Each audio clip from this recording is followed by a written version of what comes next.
y vamos a abarcar lo que es el absceso hepático, ¿no? Definición, ¿no? Absceso, una colección localizada de líquido purulento, es decir, de pus, dentro del parénquima hepático, ¿no? Y bueno, generalmente se va a dar por un proceso infeccioso y este líquido purulento que va a estar ahí va a empezar a destruir parénquima, ¿no? Que va a estar alrededor, con destrucción de parénquima, y también tejido conectivo, es decir, estroma, que va a estar alrededor de esta colección de pus. Como vemos en la imagen, tenemos ahí nuestro absceso, ¿no? Con la colección de pus, ¿no? Y vemos, ¿no? Que este absceso ya tiene una cápsula formada, es decir, ya es un absceso maduro, y alrededor de este pues nos imaginamos, ¿no? Que hay tejido hepático y estroma hepático que está siendo destruido, ¿no? Dentro de las causas, ¿no? En orden de frecuencia, el más frecuente es el bacteriano, o también llamado absceso piógeno, ¿no? Luego viene lo que es el micótico, pero estos abscesos micóticos son característicos de pacientes inmunosuprimidos. Por ejemplo, pacientes que tienen SIDA, pacientes que han tenido un trasplante de progenitores hematopoyéticos, es decir, que han tenido un trasplante de médula ósea o que están sujetos a quimioterapia o radioterapia, ¿no? por alguna patología oncológica. Es decir, son pacientes inmunodeprimidos. En este tipo de pacientes los abscesos que más se van a dar son aquellos producidos por Candida albicans. Y en tercer lugar tenemos al absceso hepático amebiano. ¿Cuál va a ser la causa de este absceso amebiano? La entomeba histolítica, ¿no? Bueno, entonces, viendo que los abscesos micóticos en inmunosuprimidos son característicos de estos pacientes que hemos visto, en la consulta generalmente lo que hay que descartar, sobre todo, es saber si es un absceso piógeno bacteriano o un absceso amebiano, ¿no? ¿Qué es lo que vamos a ver en este tema? Tratar de diferenciar estos dos principalmente. Bueno, empezamos con lo que es el absceso piógeno. Etiología. Se puede decir que este absceso es generalmente de origen polimicrobiano, y hablar de polimicrobiano pues nos hace hablar de gram negativos y anaerobios. ¿Cuál es el germen más involucrado? La Escherichia coli, ¿no? De igual manera hay que tener en cuenta el Streptococcus fecalis, la Klebsiella, el Proteus vulgaris, y en pacientes que estén recibiendo quimioterapia, el estafilococo. Bueno, generalmente se da más en el sexo masculino entre unos 40 a 60 años de edad. Fisiopatológicamente hay 5 vías, ¿no? Fisiopatológicas que pueden originar un absceso piógeno. La primera y la más frecuente es debida a una obstrucción biliar, ¿no? Una obstrucción a nivel de los conductos biliares, ¿no? Y generalmente cuando esto se da, ¿no? Hay un flujo retrógrado. Este flujo retrógrado de bilis va acompañado de infección. Generalmente se van a poder observar abscesos múltiples, ¿no? Abscesos múltiples que puede abarcar a ambos lóbulos, ¿no? Generalmente. Luego tenemos otro mecanismo que es la diseminación por vía portal, ¿no? Donde generalmente hay un foco intraabdominal, ¿no? Séptico, ¿ya? Y luego de este foco, por medio de la vía porta, ¿no? Que recoge todo ese drenaje venoso, se va a llegar a lo que es la parte hepática. Si vemos que la vena porta, y recordamos que está compuesta por la vena mesentérica superior y la vena esplénica, ¿no? Y esta vena porta va directamente al lóbulo hepático derecho, ¿no? Generalmente los que tienen esta vía de diseminación portal van a ser únicos, o sea, generalmente. Pueden ser también múltiples, pero generalmente la mayoría son únicos, ¿no? ¿Y qué lóbulo más que todo van a afectar? El lóbulo derecho del hígado. Puede afectar el izquierdo o puede afectar ambos lóbulos de igual manera, pero en menor porcentaje, ¿no? Bueno, luego tenemos estos dos, los principales, ¿no? Obstrucción de la vía biliar y la diseminación portal, ¿no? Bueno, y también tenemos una diseminación sistémica, generalmente es en relación con septicemias por endocarditis, septicemias por neumonía, osteomielitis, algunos procedimientos dentales, ¿no? Y en esta diseminación sistémica, pues se va a afectar más que todo una arteria. Y si estamos hablando de hígado, va a ser la arteria hepática, ¿no? Y el foco, los mencionados anteriormente. Vamos a ver una extensión directa, una afección directa hepática, generalmente por contigüidad, y en relación con qué patología sería, algo que comprometa, qué sé yo, el diafragma o la vesícula biliar, ¿no? Por ejemplo, tenemos ahí una colecistitis aguda, ¿no? Los abscesos subfrénicos o perifrénicos, es decir, por debajo del diafragma o alrededor del diafragma. Y el otro mecanismo está relacionado con los traumatismos, ¿no? Pueden ser traumatismos contusos o penetrantes, ¿no? O traumatismos en algunos procedimientos quirúrgicos, ¿no? A nivel del hígado, ¿no? Por ejemplo, tenemos la embolización y la ablación por radiofrecuencia, ¿no? Que son algunos procedimientos que se hacen para disminuir las metástasis, por ejemplo, ¿no? O algún tipo de tumor, ¿no? Como el hepatocarcinoma. Entonces, al realizar esos procedimientos se puede dañar el mismo parénquima hepático, luego este se infectará y producirá algún tipo de absceso piógeno, ¿no? Pero de cualquier manera, recordemos la obstrucción biliar y la diseminación portal como los principales. Y de estos dos, la obstrucción biliar, que nos da generalmente abscesos piógenos múltiples. De cualquier manera, ¿no? Habiendo visto estos mecanismos fisiopatológicos, vale decir que aproximadamente un 20%, ¿no? De estos abscesos piógenos son criptogénicos. Y decir criptogénico es lo mismo que decir idiopático. Bueno, y el cuadro clínico, ¿no? Vamos a hablar cómo era el cuadro clínico antes de conocer los antibióticos en la era preantibiótica, y vamos a ver actualmente cuál es el cuadro clínico que nos da un absceso en hígado. Bueno, antes de conocer los antibióticos en la era preantibiótica, pues la clínica era muy florida, ¿no?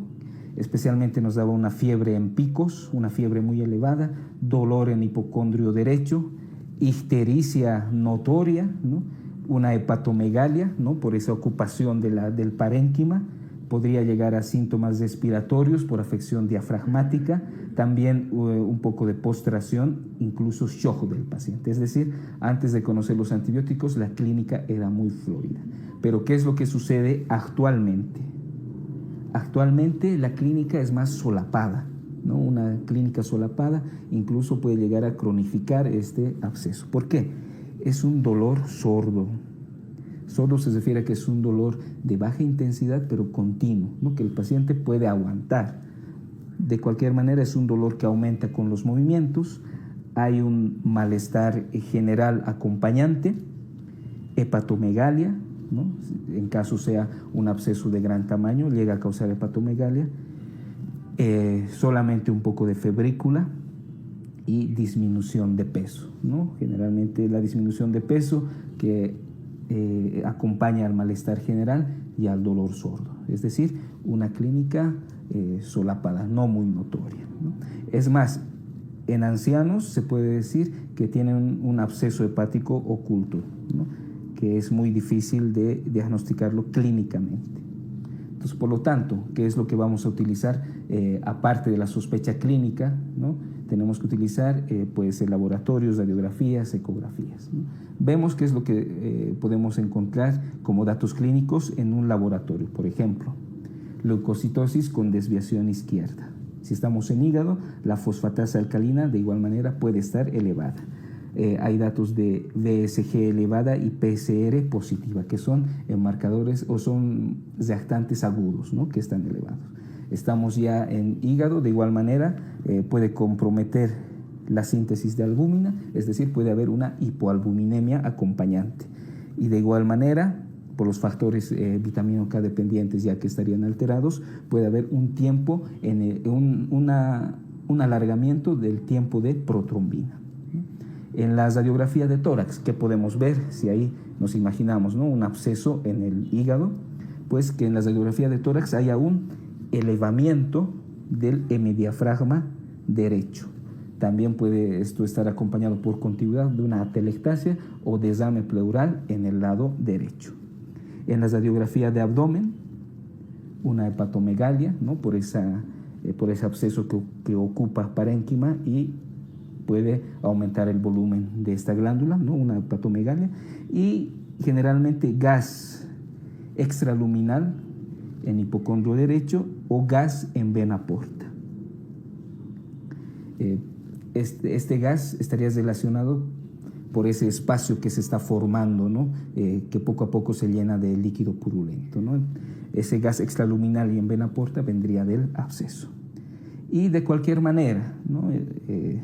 Viendo lo que es el laboratorio, radiografía de tórax abdomen, vale destacar que la ecografía vendría a ser la primera prueba que generalmente se pide a estos pacientes, ¿no? Entonces, ¿qué tipo de imágenes vamos a encontrar? Pues hay que relacionarlo, que en primer lugar el absceso se va a ir formando, es decir, va a estar como tipo flemón al principio, es decir, en una etapa presupurativa, y luego va a haber tardíamente donde ya el absceso va a adquirir esa cápsula que los rodea, ¿no? Es decir, va a estar en una etapa de colección purulenta.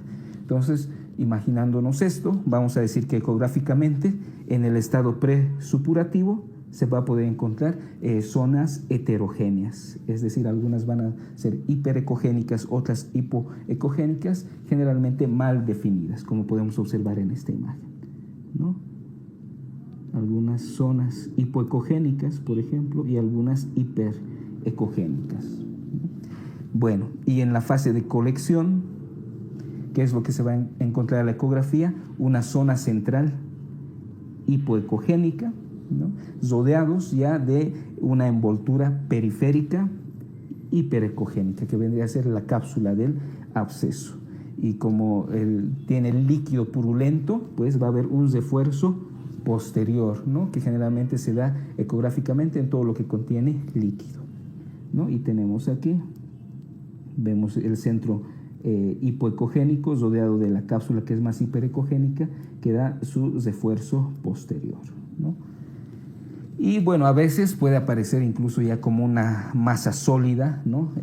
Heterogénea o homogénea, ¿no? Pero ya esto en algunos casos. Entonces recordemos que a la ecografía esa parte si está en estadio presupurativo o ya está como colección de un absceso. Bueno, ¿y qué pasa si lo que veo son microburbujas, ¿no? Microburbujas a la ecografía aparecerían como zonas hiperecogénicas con sombra posterior, pues ya pensaríamos en una infección por anaerobios. Bueno, y vamos a mencionar un poco cómo se ven los abscesos micóticos, ¿ya? Generalmente son múltiples, de igual manera unos 2 centímetros de diámetro, ¿no?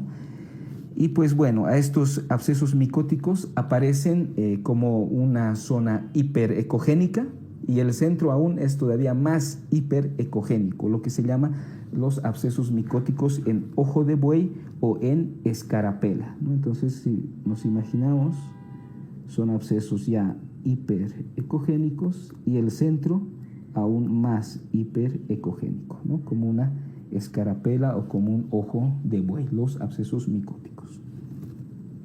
Bueno, la tomografía, similar, un estado presupurativo y otro un estado de colección. Vemos en el estado presupurativo, ¿qué es lo que vamos a ver? Lesiones hipodensas, heterogéneas, generalmente que no realzan al contraste, ¿no? ¿Qué es lo que vemos en esta? Bueno, vamos a ver antes el estadio de colección.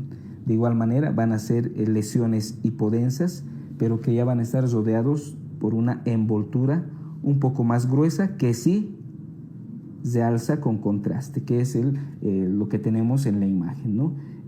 Figuras hipodensas, pero vemos que ya en la parte periférica, ¿no? Ya hay una fina cápsula que los rodea, y esta cápsula, si ponemos contraste a la tomografía, es la que va a captar y va a realzar la imagen.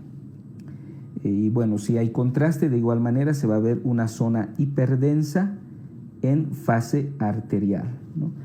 Esto más o menos para explicarles, es decir, si nosotros colocamos un contraste y utilizamos una TAC contrastada, ¿no? El contraste de igual manera va a llegar al tejido por las arterias, ¿no? Por vía arterial. Y por vía venosa Al igual manera como se recoge la sangre, el contraste también va a ser recogido. Por lo tanto, en fase arterial llega sangre y llega contraste.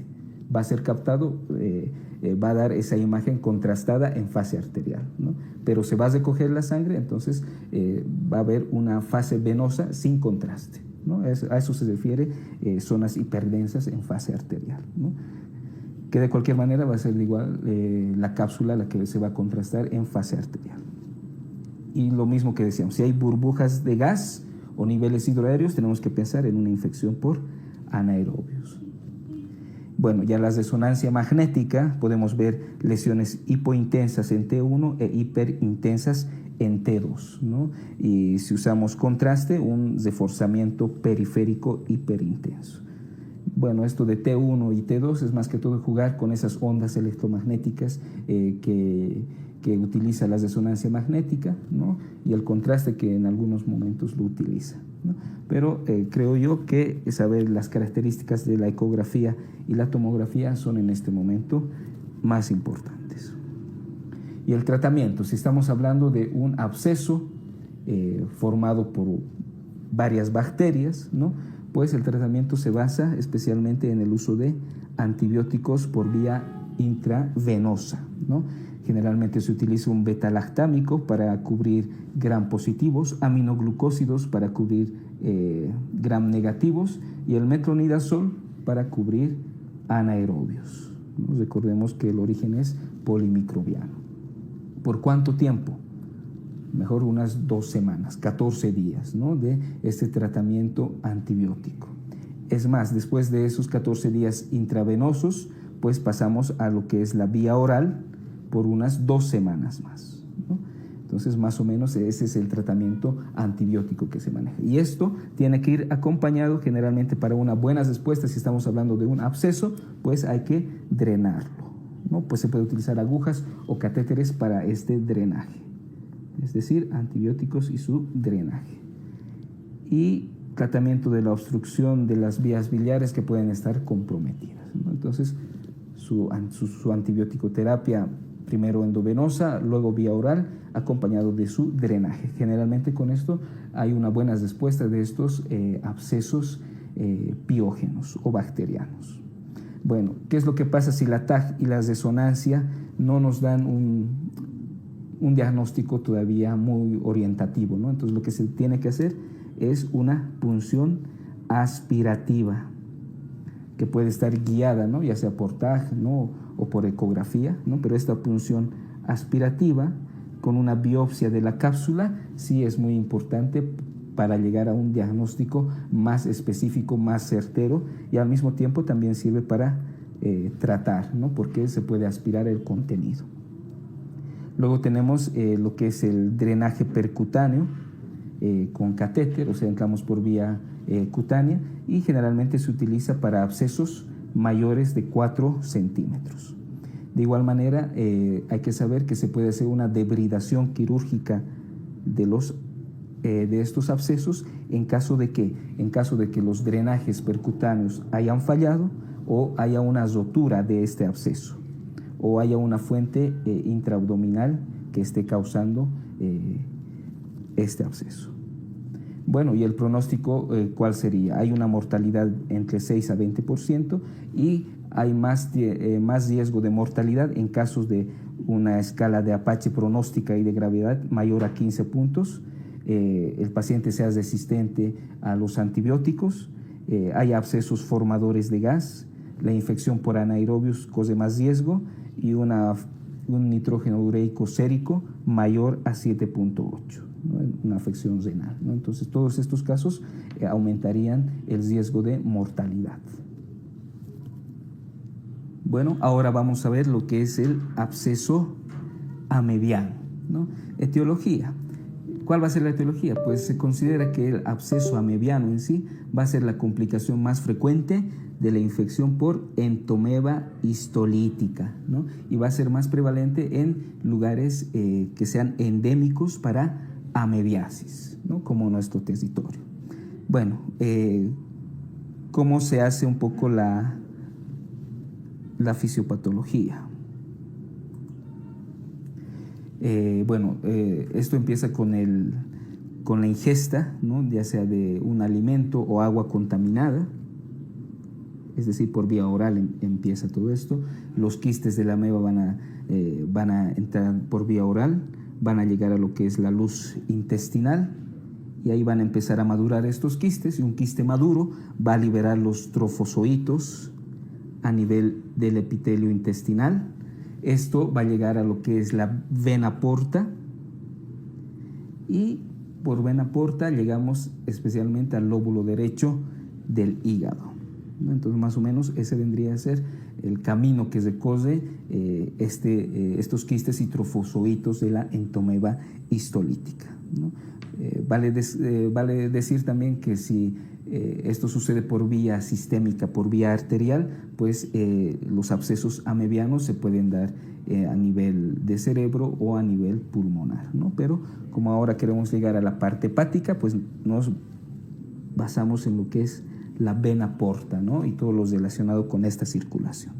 Bueno, entonces ya hemos llegado al parénquima hepático. Los trofozoitos ya están dentro de este parénquima hepático. Estos van a ir afectando lo que son los sinusoides portales, van a ir destruyendo esas paredes vasculares, se van a ocluir pequeños vasos, va a haber un proceso de licuefacción y necrosis, y después de esto viene algo importante, que es esa hemorragia intraparenquimatosa, lo cual va a causar que estos abscesos amebianos tengan el interior un contenido especialmente de coloración de chocolate. Por eso se los llaman los abscesos achocolatados propios de esta ameba. Y vemos en la imagen, ¿no?, una pieza, ¿no?, de parénquima hepático, y vemos el contenido de estos abscesos, que realmente parece chocolate, ¿no? Y esto sucede por licuefacción, necrosis y hemorragia intraparenquimatosa. Bueno, el cuadro clínico generalmente es 10 veces más frecuente en varones entre 50 a 60 años de edad, ¿no? ¿Cuáles van a ser los factores de riesgo para un absceso amebiano?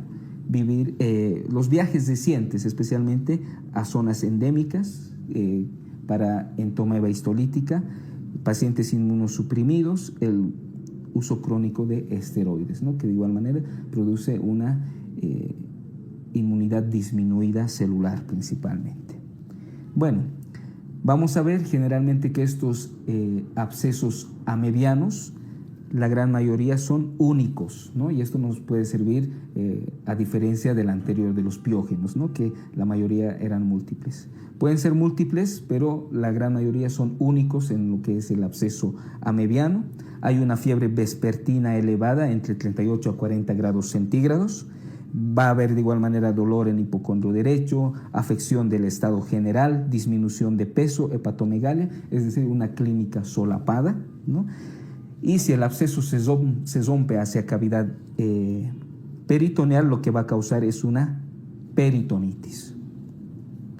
Bueno, para llegar al diagnóstico, pues vemos qué es lo que podemos encontrar en el laboratorio: una leucocitosis, una anemia moderada, un aumento de la fosfatasa alcalina, de igual manera las transaminasas, pero vale destacar que la bilirrubina en los abscesos amebianos no se encuentra elevada, va a ser una bilirrubina normal. Bueno, un poco cómo nos ayudamos con las serologías, por medio de lo que es pruebas de hemaglutinación, pruebas de ELISA, que generalmente buscan anticuerpos contra esta entomeba histolítica, ¿no? Esto, si salen positivos, especialmente el ELISA, más la clínica acompañante del paciente, ya serían diagnósticos, ¿no? Entonces, especialmente la técnica más usada es el ELISA, ¿no?, esa prueba de inmunoensayo, ¿no?, que busca más que todo las enzimas. Bueno, vale destacar que en zonas endémicas los resultados o niveles de esta prueba ELISA son positivos y pueden estar elevados por muchos años después de la infección, hasta 10 años después de la infección. En la radiografía de tórax, de tórax, ¿qué es lo que encontrarían? Pues lo mismo que en un absceso piógeno, un aumento de la elevación, una elevación del diafragma derecho, atelectasias, desmanes pleurales derechos acompañantes. En la radiografía de abdomen, pues una hepatomegalia visible, gas extraluminal, ¿no?, en hipocondrio derecho y en vena porta, ¿no?, generalmente. Bueno, y en la ecografía, que de igual manera va a ser el primer estudio imagenológico que se va a hacer, ¿no?, como vemos en la imagen, va a ser una lesión bien delimitada, ¿no?, una lesión bien delimitada, puede ser redondeada u ovalada, como estamos viendo, es hipoecogénica y a veces puede contactar con lo que es la cápsula de Gleason hepática. Puede llegar desde 2 hasta 21 centímetros de diámetro, ¿no? Y vemos que generalmente es única, ¿no?, en la mayoría de los casos, ¿no? Eso ya nos sirve para diferenciarlo con un absceso piógeno. Y en la TAG contrastada, pues de igual manera, se prefiere utilizar esta TAG contrastada porque en etapas tempranas pues nos va a dar casi lo mismo que en una ecografía, ¿no? Pero mejor en casos de rotura usamos TAC, en casos de abscesos pequeños preferimos lo que es la TAC. Como ustedes están viendo, es una lesión redondeada, bien definida, ¿no?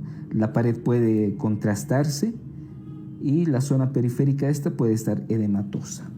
Algunas veces puede tener septos o contenido hemorrágico, pero de igual manera lo que estamos viendo es una imagen única, ¿no?, en lóbulo hepático derecho que está bien delimitada o un margen edematoso. Bueno, y la resonancia magnética, más que todo, nos sirve para descartar que no sea una neoplasia, ¿no? Y pues bueno, pueden ser hipointensas en T1, hiperintensas en T2, anillos incompletos, edema perilesional en T2, ¿no? Pero prefiero quedarme con lo que es la parte ecográfica y la parte tomográfica, que son más susceptibles a ser preguntadas. Bueno, el tratamiento, si estamos hablando que la entoameba histolítica es la causante, el tratamiento será en base a metronidazol, ¿no?, por vía oral durante unos 10 días aproximadamente. Y ya la respuesta a este tratamiento ya se tiene que observar en el tercer día. Posteriormente a esto se dará un amebicida intraluminal, es decir, una acción más local a nivel intestinal para destruir todo lo que es este parásito, ¿no? Y se puede utilizar paramomicina y iodoquinol, es decir, atacamos con todo a esta entomeba histolítica, ¿no? Primero con metronidazol y luego con amebicidas intraluminales. En pacientes que son resistentes al metronidazol podemos usar nitazoxanida y tinidazol. En caso de rotura del absceso que se dirija a pleura, pericardio o peritoneo, podemos hacer aspiración por una sonda endopleural o con aguja. Cuando hacemos drenajes percutáneos, un drenaje percutáneo a nivel hepático en abscesos mayores de 10 centímetros, ¿no? Nos imaginamos que tengan ya cierto volumen. Abscesos en lóbulo izquierdo, de igual manera. Cuando no responde al tratamiento con metronidazol y cuando es difícil establecer una causa, pues preferimos un drenaje percutáneo.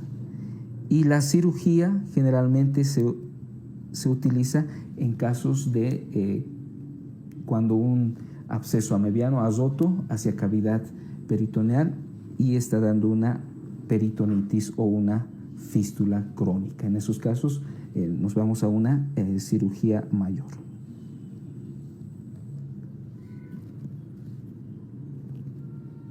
Bueno, y la mortalidad de un absceso hepático amebiano estaría aumentado en casos de una bilirrubina mayor a 3.5, en casos ya de encefalopatía, cuando el absceso contiene más de 500 ml, la albúmina está muy baja, menor a 2, y en abscesos múltiples también hay más riesgo de mortalidad. Y bueno, si después de hacer un buen tratamiento, ¿no?, con este metronidazol, amebicidas intraluminales, tal vez si percutáneamente hemos sacado el contenido del absceso que va a ser achocolatado y lo hacemos un seguimiento radiológico, totalmente va a desaparecer el absceso amebiano controlándolo radiológicamente en unos 9 meses, ¿no?, después de haber hecho un tratamiento completo. Y pues bueno, la muerte de los pacientes generalmente está asociado a rotura de este absceso hacia peritoneo, es decir, peritonitis, y rotura del absceso hacia pericardio, ¿no?, una pericarditis hasta taponamiento. Bueno, y tenemos ahora un cuadro que nos permite diferenciar entre abscesos piógenos y abscesos amebianos. Vemos, por ejemplo, en este lado tenemos la parte de los abscesos piógenos y en esta del absceso amebiano. Bueno, los abscesos, vamos a ir comparando los dos. La edad, ¿no? Los abscesos piógenos suceden en personas mayores a 60 años. Esto por la inmunodepresión fisiológica que existe, ¿no? En los amebianos en personas adultas. Entre varones y mujeres, como estamos viendo, son más frecuentes en varones ambos, pero vale destacar que el amebiano es 10 veces más frecuente, ¿no?, en el varón. Entre si son solitarios o múltiples, ambos pueden ser múltiples o solitarios, pero vean cómo el amebiano es generalmente en mayor frecuencia más solitario que el piógeno. Localización, ambos en lóbulo derecho es lo más frecuente. El antecedente de haber viajado a una zona endémica, ¿no?, especialmente en el absceso amebiano. El estado de diabetes es más frecuente en el piógeno, pues recordemos que los pacientes diabéticos son considerados inmunodeprimidos, por lo tanto más susceptibles a infecciones bacterianas, ¿no? El uso de alcohol en ambos. La ictericia es más frecuente en el absceso piógeno. La bilirrubina elevada, no es muy frecuente esto en la parte de los abscesos amebianos, sí en el piógeno. Fosfatasa alcalina elevada en ambos. Hemocultivo positivo en el absceso piógeno y por lo tanto la serología para entomeba histolítica positiva en el absceso amebiano, ¿no? Son con los datos que nos pueden guiar para diferenciar, ¿no? Tenemos aquí un cuadro que vemos que estamos sospechando de un absceso hepático. No sabemos aún si es piógeno o amebiano, pues veremos sus laboratorios, la función hepática, una radiografía de tórax, ¿no?, para buscar signos indirectos y una ecografía hepática, ¿no? Tenemos la sospecha ya imagenológica que apoya a nuestra sospecha clínica, pues es importante sacar una prueba de ELISA, ¿no?, especialmente para descartar una entomeba histolítica. Si va a salir positiva, pues va a ser evidentemente un absceso amebiano y iniciamos tratamiento con metronidazol. Si va a ser negativa, pues buscamos por mediante la punción otras etiologías bacterianas, hongos, etcétera, ¿no? Y el tratamiento va a ser más específico. Entonces vean cómo la prueba de ELISA para entomeba histolítica es importante. Bueno, y este vendría a haber sido el resumen para este tema. Espero les sirva para su estudio.